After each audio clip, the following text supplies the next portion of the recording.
dia a todos, a todas. Chegamos no terceiro domingo do Advento e nesse domingo a liturgia apresenta um trecho do Evangelho de Mateus, capítulo 11, versículo de 2 a 11. Escutamos então o comentário do Frei Alberto Maggi. O evangelista Mateus escreve para uma comunidade judaica e apresenta a figura de Jesus, tomando como exemplo a vida e as obras de Moisés.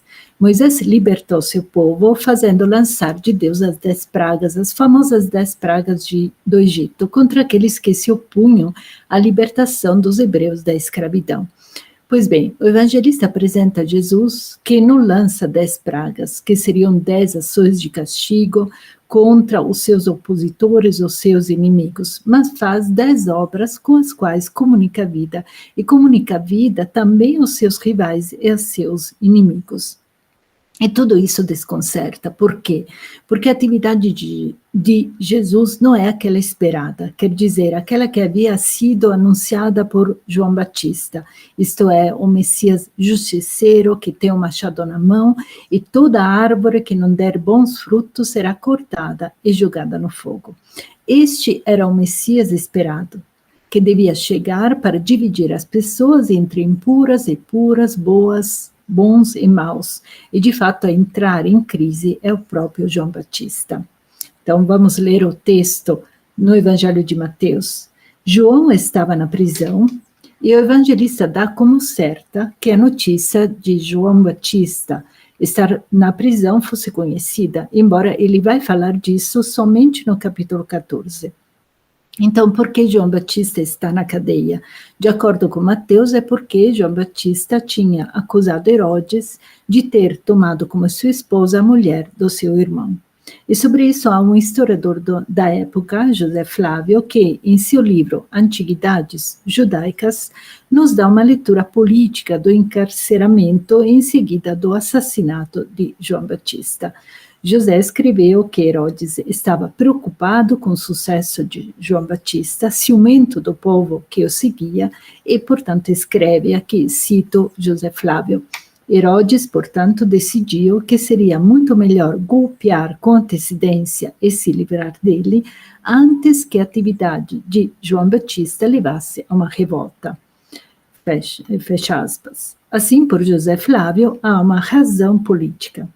João Batista está na prisão, diríamos hoje uma cadeia de máxima segurança, uma fortaleza que tinha sido construída por Herodes o Grande na margem oriental do Mar Morto, Maqueronte. Quando João Batista ouviu falar das obras de Cristo, e aqui estão todas as obras com as quais Jesus, o Messias, comunica a vida também aos pecadores, até mesmo aos inimigos, enviou-lhe alguns discípulos. É estranho aqui que aparecem os discípulos de João Batista. Então dá para entender que alguns dos discípulos de João não tinham aceito Jesus como Messias, né, como Messias a ser seguido. Então enviou alguns discípulos para lhe perguntarem, és tu aquele que há de vir ou devemos esperar um outro? A pergunta de João Batista tem tudo saber de uma excomunhão, porque esse Jesus não é aquele Jesus, aquele Messias que ele, João, tinha anunciado. Então, como falamos, o Messias vingador, o Messias que veio para realizar finalmente, totalmente o castigo de Deus. Então, João Batista, em profunda crise, envia a Jesus essa excomunhão. És tu aquele que há de vir ou devemos esperar um outro? Jesus não responde à polêmica com argumentos teológicos ou bíblicos, mas sim com obras. Jesus respondeu-lhes, ide contar a João o que estáis ouvindo e vendo, isto é, o que vocês mesmos estão experimentando. E aqui Jesus enumera 6 obras, 6 ações. O número 6 recorda os 6 dias da criação. Portanto, Jesus, em continuidade com o Deus da criação, continua a comunicar vida. E são todas ações com as quais se comunica, se devolve e se alegra a vida das pessoas. Então, os cegos recuperam a vista, os paralíticos andam, os leprosos são curados.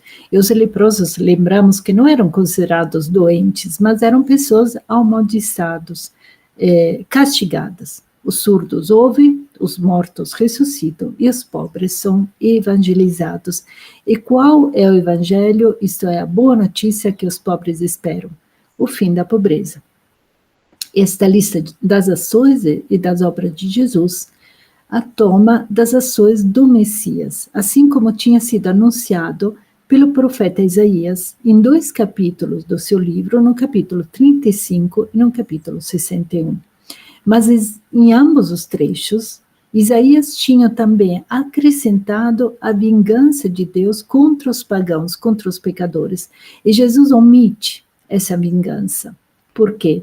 Porque a ação de Deus, através de Jesus, é uma dádiva de amor a todos. Então, não há nenhuma forma de vingança ou de punição.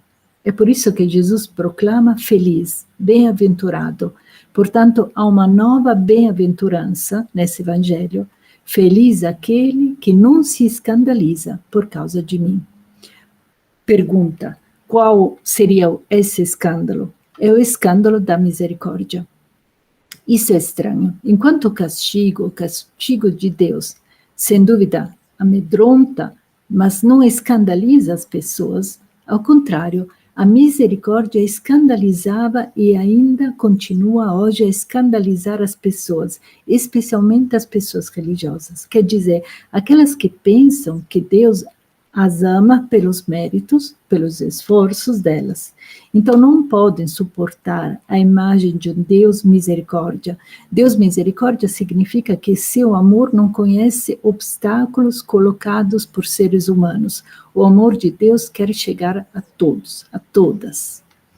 Jesus havia claramente anunciado: meu Pai não é o Deus da religião.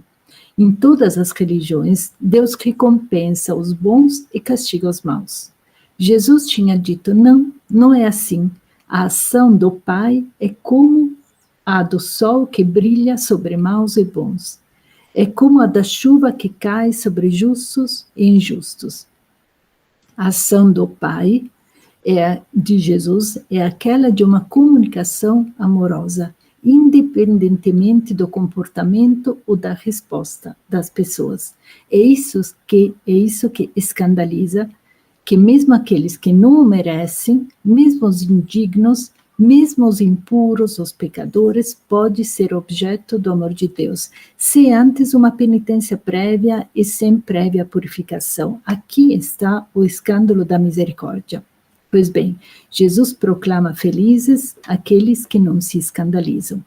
Os discípulos de João partiram, eles partem sem nenhuma reação, o que significa, de um lado, a incompreensão e do outro, desacordo com o que Jesus disse. E Jesus começou a falar às multidões sobre João. O que foste ver no deserto? Um caniço agitado pelo vento? Era proverbial a atividade do caniço. O que faz um caniço? Ele se dobra ao vento. Essa é a imagem da pessoa oportunista, aquela que está sempre disposta a dobrar as costas, desde que possa ficar no seu lugar.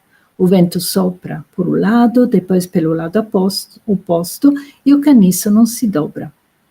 Né? O caniço, desculpe, sempre se dobra. Portanto, é a imagem do oportunista. E Jesus continua: o que fostes ver o homem vestido com roupas finas?